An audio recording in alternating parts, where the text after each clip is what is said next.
Isn't that interesting? We hear that so much. People are so fascinated by blockchain, and they sometimes miss the real innovation of Bitcoin, which is not necessarily blockchain technology, but it's the decentralization, it's the solving of the Byzantine generals problem.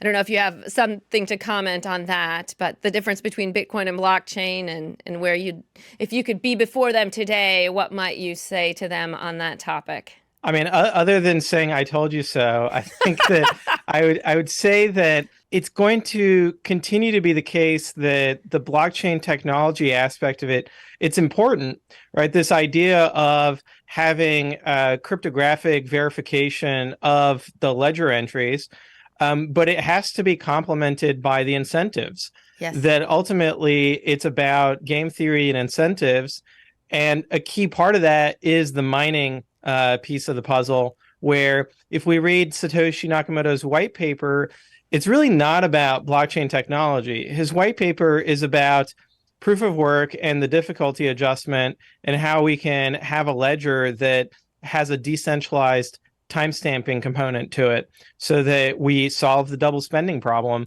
And ultimately, that is what Satoshi's innovation was. And that's where I think all of the value is created. Yes. And so you have actually come quite a way. You did the accounting in that world, and then you were doing the programming. I know that you were very involved in Lightning at the very beginning. Is that correct? Not at the very beginning. At the very beginning, I was actually a Lightning skeptic. So Really? the white paper came out in 2014.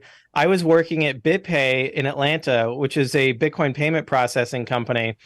And when I read the white paper, I thought to myself, this Lightning thing is way too complicated for it to work. And so I kind of just put it on the shelf. But they continued developing on it, much to their credit, the Lightning developers. And in 2018, they launched on mainnet.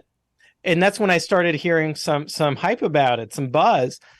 In particular, Jack Mallers and the Chain Code Labs team that does research around the Bitcoin protocol and makes contributions to Bitcoin Core, they announced that they were doing a Lightning residency, which is like a 1 week intensive program for developers to familiarize themselves with Lightning. So I took those two things as signals that maybe I was wrong about Lightning and that I needed to dig into it. So to apply for the residency program, I started reading the protocol specifications for Lightning called bolts. And, Lightning did strike. It hit me that this actually, even though it was complicated under the hood, it was understandable, and that it would be possible to build programming interfaces and wallet interfaces to hide all the complexity from the users and really deliver a product that would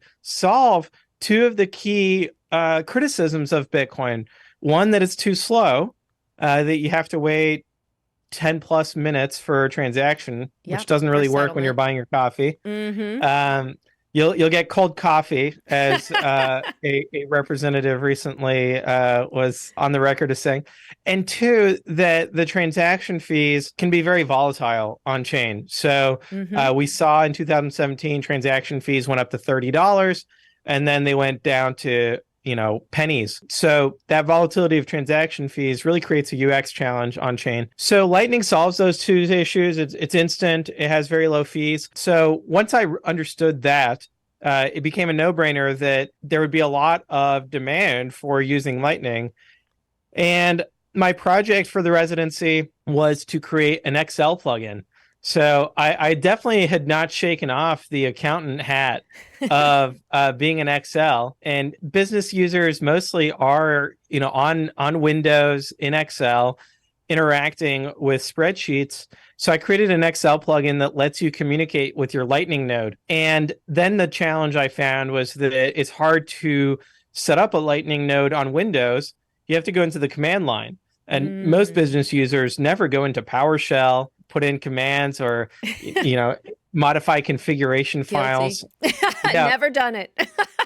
and I don't like doing it personally either. Even though I've learned how to develop software, I like to avoid the command line. Yeah. So I created a graphical user interface for launching Lightning nodes. So it is called the Node Launcher. It's still available if folks want to try it out.